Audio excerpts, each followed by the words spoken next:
Hey everyone, and welcome to this guide that I've put together for setting up a very simple and straightforward front-end workflow in Visual Studio Code. We'll go through the setup, we'll go through the extensions, and we'll go through the folder structures and everything else that you'll need to get set up with your front-end journey in Visual Studio Code. So without further ado, let's go take a look.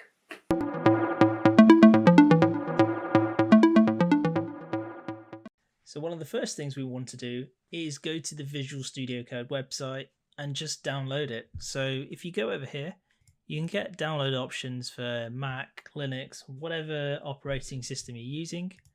Click that, download it, and install it.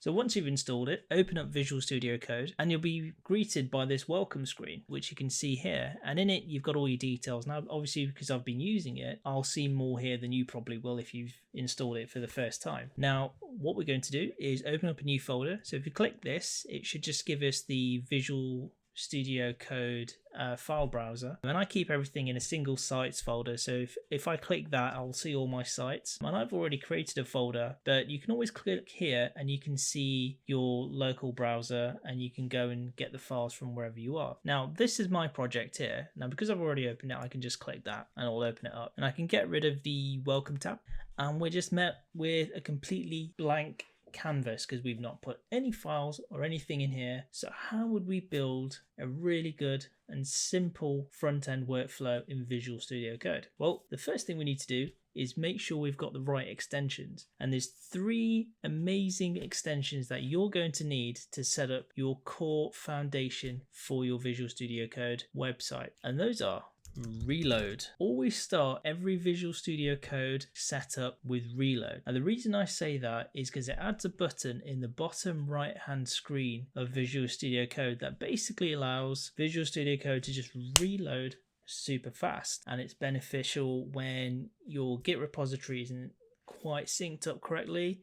The symlinks in your folder haven't quite synced up with Visual Studio Code if it's a new folder, if it's a new Git repository, and finally, obviously, when you install an extension. So when you install an extension, you're probably going to need to reload Visual Studio Code. And with the extensions we're going to install, this is just going to make life easier. So then let's add live Sass compiler, which is the second one. And that essentially allows us to compile our Sass locally. And it means that we don't have to get Node Sass or anything like that to basically compile it for us. It does everything in the extension, just makes life a lot easier when we're doing simple projects and just playing around in Visual Studio Code. Once that's installed, you can usually click the install button, that's it. But obviously, because I've got it already, it's not going to show it. The last one that we need is live server. So live server basically is like your very own MAMP built into Visual Studio Code, and what that used to do is just run a server locally really simply for you, and you can do that with a click of a button. It's a very small icon here, and essentially come up here and you can just launch a server really quick. So we're going to need that for the front-end setup that we're thinking of. So once all those extensions installed, that is the setup phase done. That is the most basic setup that we can do to get started, and that'll give us Visual Studio Code and 3 killer extensions. Now what we want to do in terms of file structure, we want to go right click new file, and we want to create an index.html, and we'll just give it the core setup. I'll use Emmet with the exclamation point and just get all the boilerplate set up. I'm just going to put vscode front-end workflow as the title. I'll add a h1 of front-end workflow. I'll add a h1 of front-end workflow. I'll even add a paragraph with some lorem ipsum. I'll add a paragraph with some lorem ipsum. We'll say 20 characters, and we'll do about 3 of those. That sounds about right. Should be fine. So that's added 3 paragraph elements now. What I also want to do is add a button that simply just says So we've got all that set up. Let's go check it out. So what we'll do is we'll just reload this. And once that's reloaded, that should give us live server, which we are going to click now. And that gives us our website. And that gives us all the basic styling and everything that we need to get started. So we have our website. We have live server running. Let's get some styling. Let's style that bad boy up. So we'll go here. And one thing that I like to do is separate my styling out. So I like to have a separate folder called styles. And then within that, I'm going to create a core style sheet, and this is basically just going to serve as like an index file where I'm just going to put all the other Sass files into here to be served through core.sass. And I'll show you what I mean by that. So if we go up here, and I click new file, and I'll put global.sass. We'll create a variables.sass. We'll create a mixins for all our Sass mixins that we want to add. I'll also add a file, a reset file. Yeah, that is super important. This is something that you'll always need in every project. I think that's basically it. We'll add another one for homepage. And we'll start importing these in. Put core here. And we'll put home here. And we'll have import, put global here. So we don't need to put the underline and the .sass in these Sass imports. It already knows.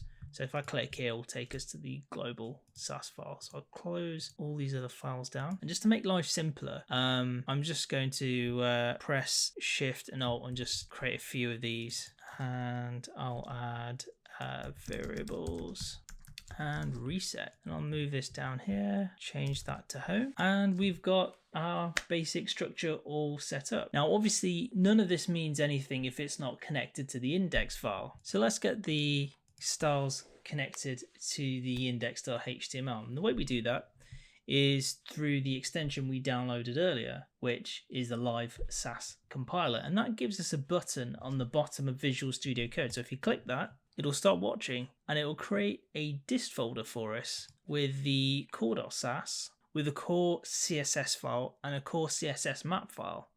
Now in the map file, it basically has information about the structure and where everything is, which is really clever. And within this, it will link the map file for us because we've not really added anything. It's even got a flag here to say there's no CSS, which we can change here if we want. Let's go to the reset here.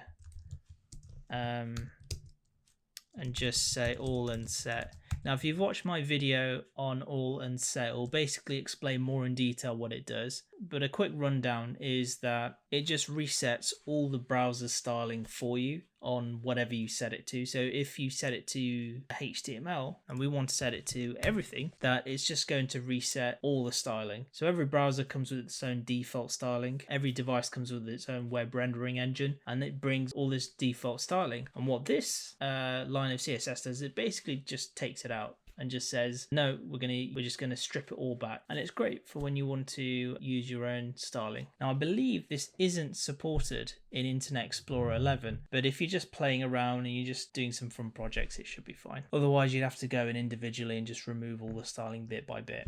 So what we'll do is we'll go here and we'll add color red to all the paragraph elements, and we'll link this into the index.html. So we'll go here, we'll create a style sheet, and we will link that to the dist folder and to the CSS file. So that should all be connected up now. So if we go here, we can see that there's a script tag basically showing, which we don't want it to. So we'll go back and we'll just hide script tags because we never want script tags to be showing. So if we go down here and we say display none to script tags, and you can see that's instantly cleared up. One of the problems we've seen is all the elements, including the button, which just looks like text at this point because all the styling has literally been removed, is it's all just on one big clunky line. But we want it all to have their own lines for certain elements, such as headers and paragraph elements and buttons and things like that. So let's go add that. So add these headers. So we'll say display block. So this basically takes up its own line.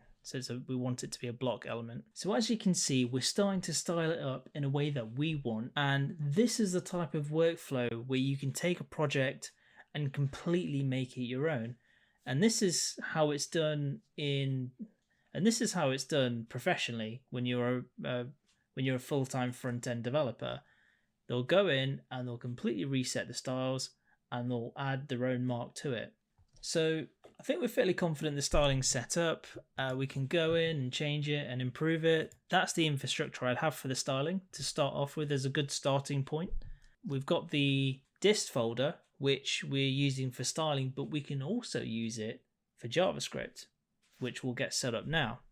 So if we make a new folder, so if we go to the root and we make a new folder, and we'll just simply call it JS, and within it, we'll create a new file and we'll call it script.js.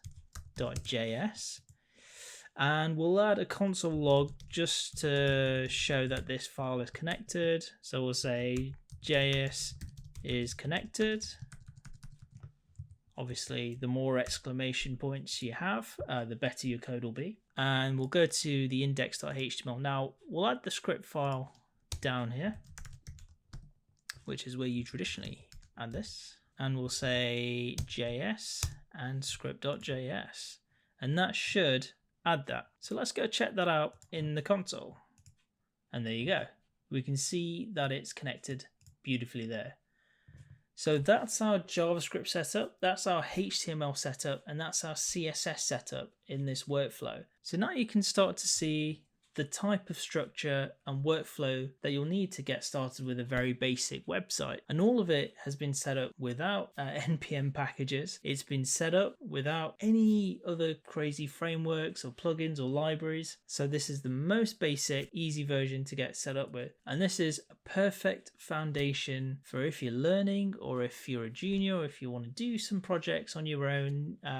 If you want to start doing like those 100 days of code challenges, this is a perfect foundation for that. Now, there are other things that you can do with this setup. Now that you've got the root folder, that's generally where we start adding things to improve the project. So for example, in here, we might decide to add a ignore file for Git. So if you decide you want to put this up on GitHub, or Bitbucket or something like that, you can use this to basically ignore particular files or folders. In this case, we want to ignore the dist folder because we never want to put that up onto GitHub, because basically it's built out files and you don't want that. So what that will do is that will just ignore on GitHub. You might want to add a README. So we'll create a readme.md markdown, and we'll just add a title. We'll say vscode frontend workflow, and obviously the more exclamation points you add, the better you code. And we'll say by your name, so Harry McBarry, whatever your name is, and we'll just say this is my vscode frontend workflow project. Moving on to big things. Right, so there you go. So you've got a README, you've got a get ignore file. Let's say if you want to set up your NPM packages, you can simply do npm init and just okay all that, and there you go. You've got your package set up. If you want to set up Git, you can Git init, and that's all set up now. So that is a way to start building a foundation, and then you can start really going to town with it. And from there on, you could use this setup to start building a React project. You could start using this to build really anything you want. It's all down to you. Hopefully you've been coding along and starting to build as you go. If not, certainly jump on, create your own project in Visual Studio Code and just start building, really. Let me know how you get on. If this was useful, give it a like and subscribe, and hit the bell notification for any future videos like this that'll come out. I've been Harry, and this has been Curious Byte.